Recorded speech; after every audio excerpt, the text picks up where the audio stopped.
How's it going, everyone? This video here is going to be all about the Jeep.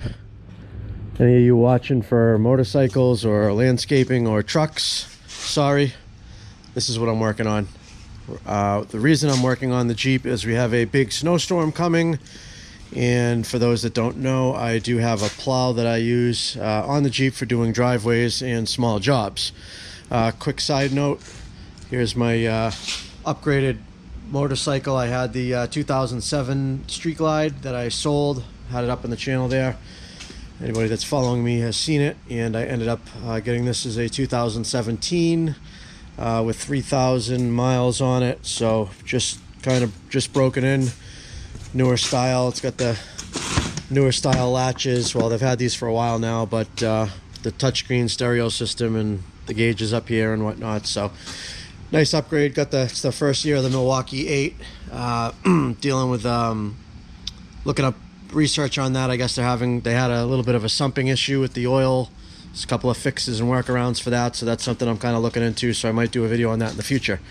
However, today's video is about the Jeep. Like I said, not really having a problem with it. I've just been kind of doing, I would call it unscrewing what the previous owner did. Not that he did anything bad. He put a lift kit in the truck and put these 35-inch tires on it, which most people like to do on a Jeep. However, he put in the just the budget, the budget lift kit, which is basically just like a 3-inch spacer.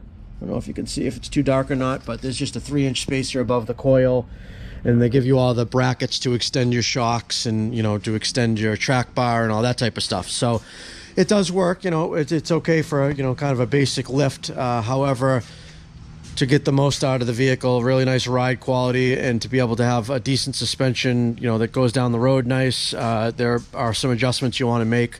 As your track bars, you want to get adjustable track bars so you can center the axle after it's lifted. Then your control arms, you want to get either adjustable or relocation brackets, which I did in the front on this. I've got some previous videos on this. I upgraded the front steering stabilizer. The vehicle drives great right now. I have recently just put in a set of Yukon Gears in the front and the rear. That's one of the leftover boxes. Let's see what I got left over for parts here. Here's the pinion and the ring gear from, I believe that was the front, the Dana 30. And then somewhere around here, I think in that box, I've got the old for the Dana 44 in the rear. So I upgraded the gears. I had this truck came with 373s, and I went up to 456s based on a calculator online that says that you can you type in your tire size and forgot what the other variable was. I guess the tire size, and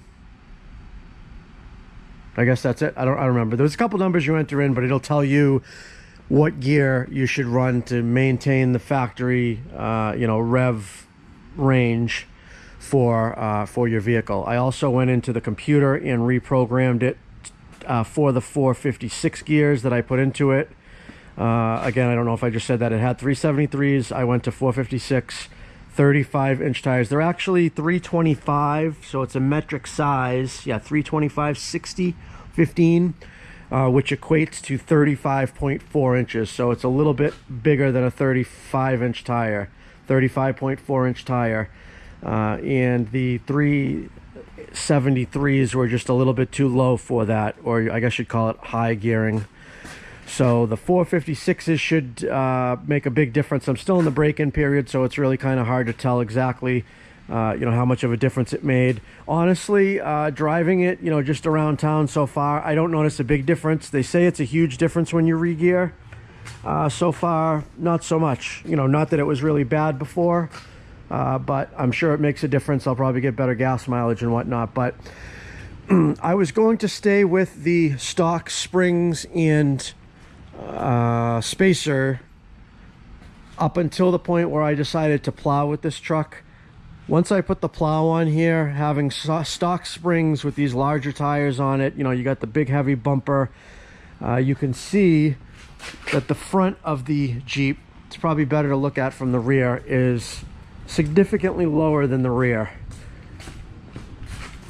It's probably hard to tell by the camera, but you can see it looks like you probably got a good 6 to 7 inches above the rear tire and the fender well, and you've got maybe I don't know, 5 inches or so on the front.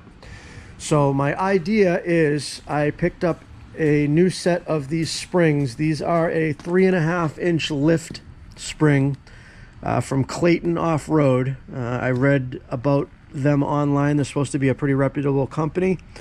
I forgot what I paid for these, but that was under $200. I think it was $100 and something shipped to the house. Shipping was, I think, next day. I ordered them like 5 o'clock Tuesday and they showed up Wednesday. I was amazed. Like I wasn't even ready for the tracking info, and I went to go look at the tracking info. I clicked on the tracking info in the email and it said out for delivery. I was like, you're kidding me. I've never seen such quick delivery. I think they only came from a state or two away. However, that's awesome that they got them right out. I wasn't expecting that. So I'm able to get these installed before this next snowstorm we got coming this weekend. We're supposed to get a good amount of snow, possibly even up to like 2 feet. They're saying 8, 12, 24 inches. Who knows? You know, I'll see it when I'll believe it when I see it, because we seem to miss a lot of those storms. But today we're going to go ahead and put those springs in, and I'm hoping what that's going to do is give me a little bit more capacity in the front of the Jeep for the snowplow, as well as lift up the ride height a little bit. I want to go up maybe 1 inch or 2 inches just to be able to level it off so the Jeep looks, you know, straight. I probably will upgrade the rears at some point, because I do like to tow a small trailer. You know, I probably don't need to upgrade the rear because I don't have much weight back there, but we'll see what happens. If I really like the ride of those front springs, maybe I will upgrade the rear as well. If not, I might just keep the stock ones in there, because they're obviously not sagging. They're still holding a really good ride height. So since then, I've also put Rancho RS 9000 adjustable shocks in, which I figured I could really crank up the dampening rate on them when I do have the plow on in the front. You know, so when you're going over bumps and stuff, that's just going to help with, you know, the shocks swaying up and down. It's going to tighten up the shocks a little bit. So what we're going to do today is we're going to install those front springs. We're going to adjust there's just a little turn knob on the shocks. We're going to adjust those up probably to like, you know, 3/4 of the highest setting, because the plow is going to be put on pretty soon. And also I'm going to install a new set of bump stops while we got the springs off. I've got some replacement poly bump stops. I think I got them in the back of the Jeep. So, but that's what you're going to see in this video. Sorry about the huge rambling, but I wanted to explain the reason that I'm doing this. It isn't just to lift it. It's already kind of lifted. It has a decent height, but again, I think you can see it here. Maybe in comparison to the lift, you can see the whole Jeep is kind of like that. So we want to have it kind of riding up like this, you know, more level. I think it'll be good. And it's only going to be worse when I take the hard top off and I'm running in the summer, when I have no top or just a soft top, because that's, you know, a few 100 pounds of weight right there. Or maybe a couple 100 pounds. I don't know what it weighs, but if you take that off, that's only going to have the back end lift up even a little bit more, you know. So I want to level that off. So that's what we're doing today, and that's what this video is about. So enjoy the rest of the footage. Hopefully I get some good shots. I'll try to get some light in there. This isn't a hard job. It's pretty simple.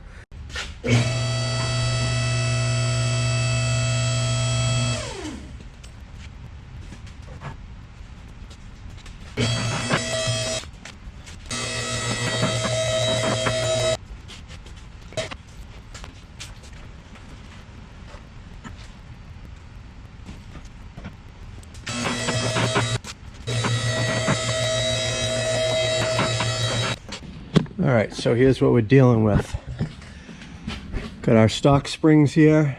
You can see we've got the bump stops are broken right out of here, so we're going to replace those. Here's the 3-inch. Let me see if I got just like that. Here's our 3-inch spacer that we're going to remove, and this is the factory top plate or isolation rubber or whatever it's called. We're going to leave that in there, so that's going to end up way back up in here, and then this will be all spring all the way down, as opposed to 3 inches of this lift. So what I am going to do, I should be able to gain enough access to be able to take these springs right out just by removing the shocks, the lower shock bolts, and the stabilizer bar links. So then I'm going to be able to drop it down to the ground, pull the bolts from the shocks and raise it up, and then the axle should drop down. Hopefully it drops down enough to be able to pull these out and get the new springs in, because I do not have a spring compressor here, and if I need one, that's going to be a whole nother ordeal. But I think we're going to be all right. So let's get going on that.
All right, looks like I should have enough free play to get that spring out.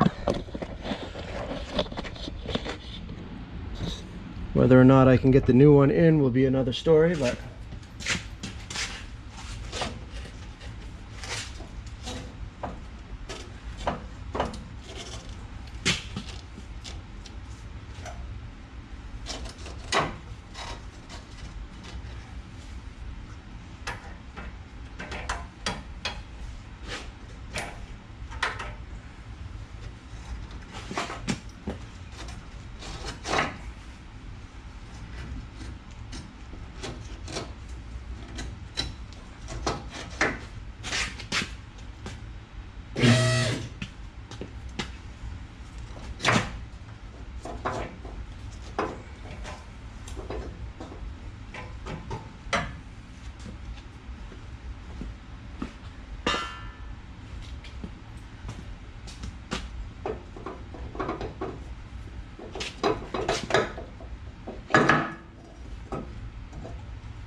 Alright, and that's what you get with a spacer lift.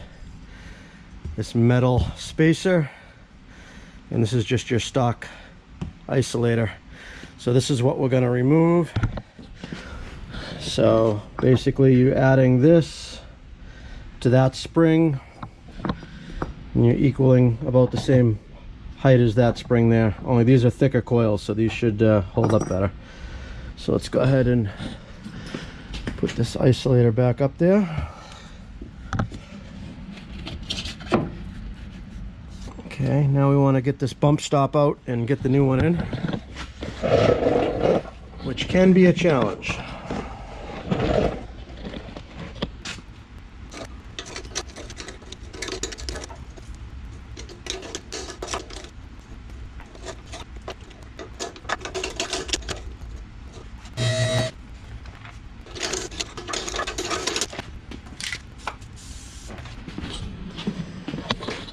Alright, these are the bump stops that I bought for JK Wrangler 2 and 4 door front bump stops, 1-1303, and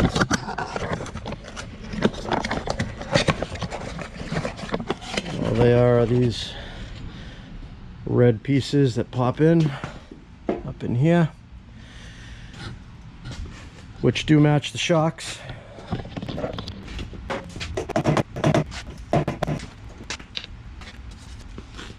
These could be a real bear to push in.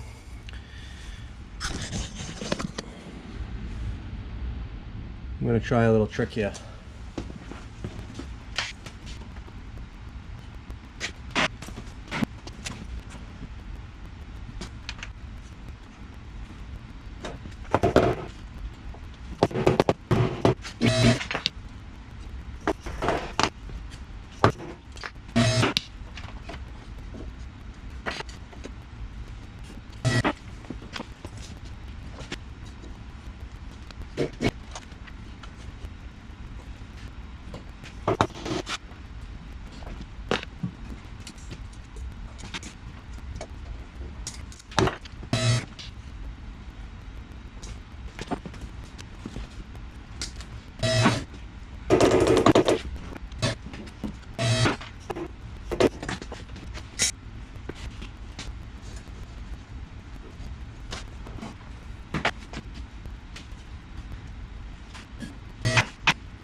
Whew. That's going to be the hardest part of this job, is just replacing 2 rubber bump stops. You want to make sure it's completely in there and even around all this gap here so it can't come out. That's interesting. All right, onto the springs.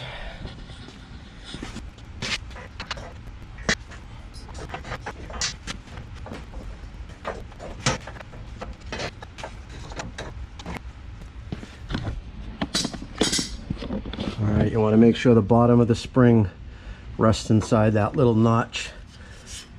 See how there's kind of a outline of the spring with a little hole right there. Make sure that's rested right in, nice and tight on there. And then up here, that's going to go right into the rubber isolator cup up top, no problem. And it looks like this puppy's in. All right, one side done, off to the other side.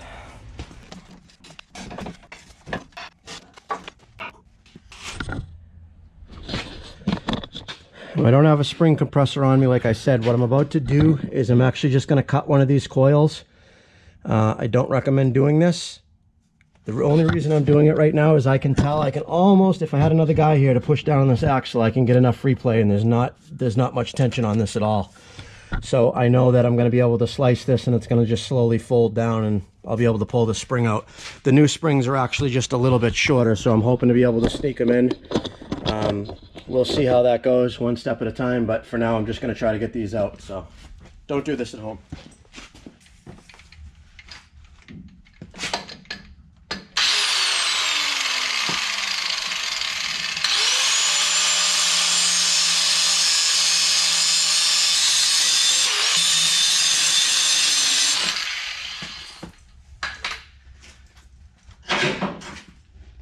Now, be putting a little pressure on that spring is probably going to break it right now.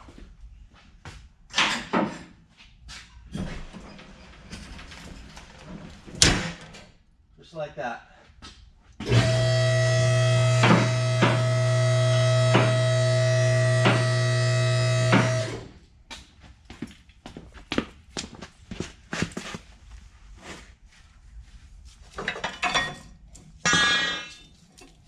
Again, that's not a safe way to do it.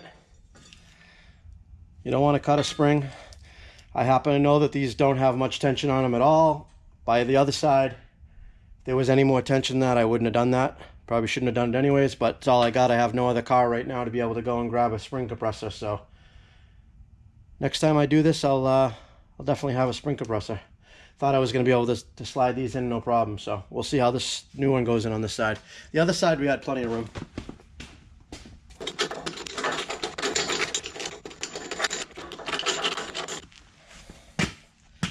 That's what's left of the factory bump stop.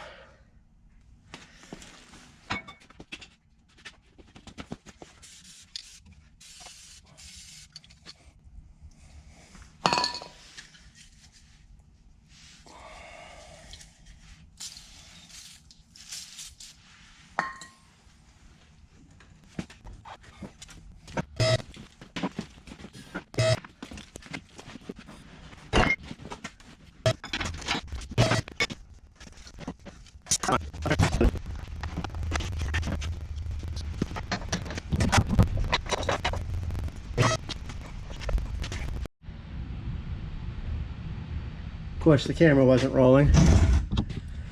What I ended up doing, stuck this 2x4 right in between here, lifted up on it, pried down on the axle, and that was able to give me just enough clearance to go up here and pop the spring on. So very close, but I did this one without a spring compressor. Yours may or may not be able to be done without one. I would recommend just picking one up anyways, because there's a good chance you will need one. So let's put this puppy back together, a couple of shock bolts, and good to go.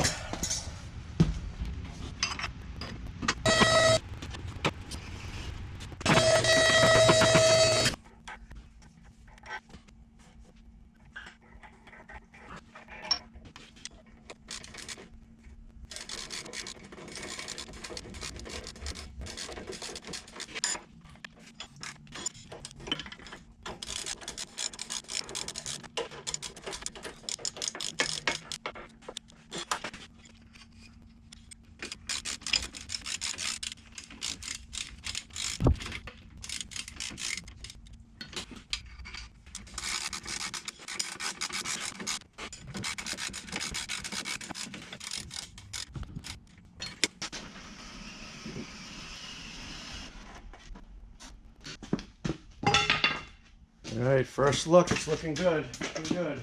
Let's give it a little bounce.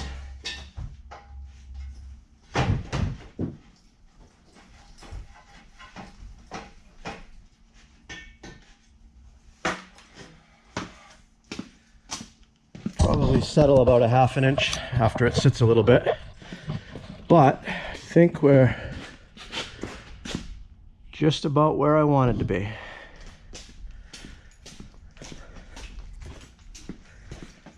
I should have measured the actual height above the tire, but I would say it's pretty damn even. The distance from there to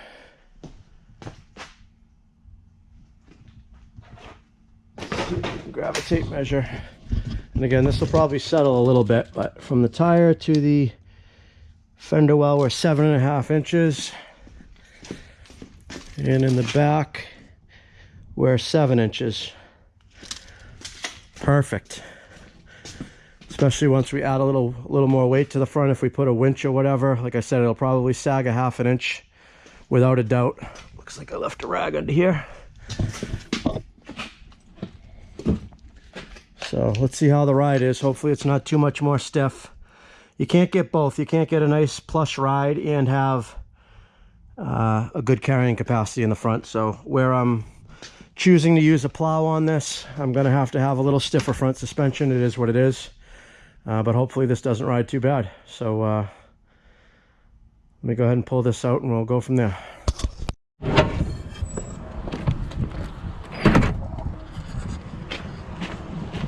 All right, there's our end result, guys. Sorry about the sun there. Pretty much exactly what I was hoping for. Raised it up about 1 inch from where it was. Gives us a little more capacity in the front. And, good to go. All right, guys. Gonna clean up the shop and on to the next project. Next up is gonna be dump truck. We're gonna be doing some rockers and cab corners on the dump truck. So that should be the next up on the chopping block of videos for you guys to watch. Gonna clean up the shop and get on out of here. Thanks for watching. Have a good one.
Have a little fun.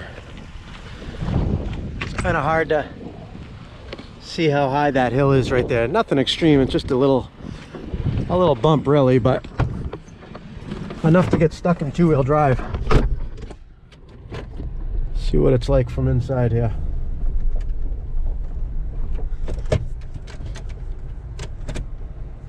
Yeah, we'll do. We'll do 4 low so we can go nice and slow. Alright. We better get some gas. I'd like to get one of those trail cameras that basically you can take footage from any corner of the Jeep as you're four-wheeling. Actually, probably